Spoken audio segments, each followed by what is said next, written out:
And kicking off the main card here, we got Luana Pinheiro. She's taking on Angela Hill. And good matchup here. I mean, two girls that are ranked. And it's another chance for Luana Pinheiro to kind of get that big victory. Even though she got the win over Michelle Watterson, a lot of people felt like that was a questionable decision. And then she went in there with Amanda Hebos and did well early, but gassed herself out and ended up getting finished. So now she's getting this kind of third and final chance to establish herself as one of the upper echelon fighters in the weight class. And Angela Hill is still around. She's still that gatekeeper to the kind of top 10, top 15 of the division.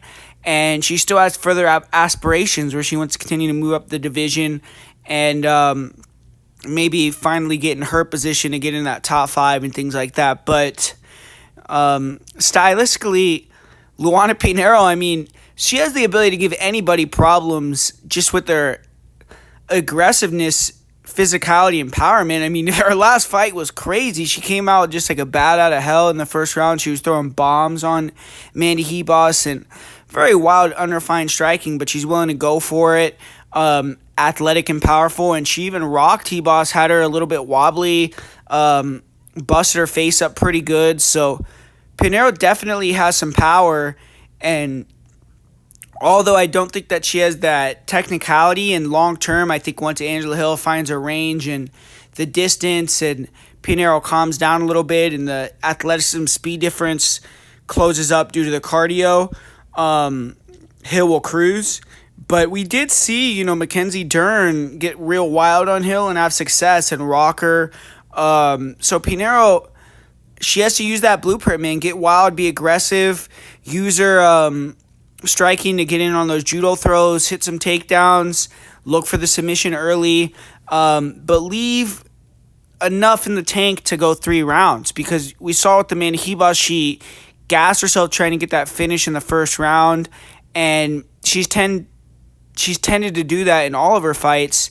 And if she does that against Angela Hill, we know Angela Hill is the consummate professional and a super veteran, man. She's fought everybody. She herself slows down a little bit, but she maintains her gas take much better than Pinheiro. She's had 5-round fights, and she's not going to get tired in this kind of matchup because her opponent is going to fade, and that's only going to make Hill stronger. And on the feet, Angela Hill is going to throw the leg kick. She's going to be feinting, moving, point fighting, using her speed, her technical Muay Thai striking. I think she's gotten a lot better with their grappling defense, and she's training with a lot of judo girls, Jenna Bishop, Jessica Panay, for years. So I think that she's going to be ready for that judo.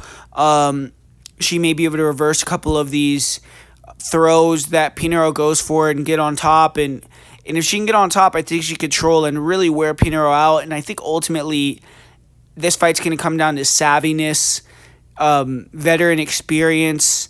And I feel like early on, Angela Hill is going to start a little bit slow. She's older.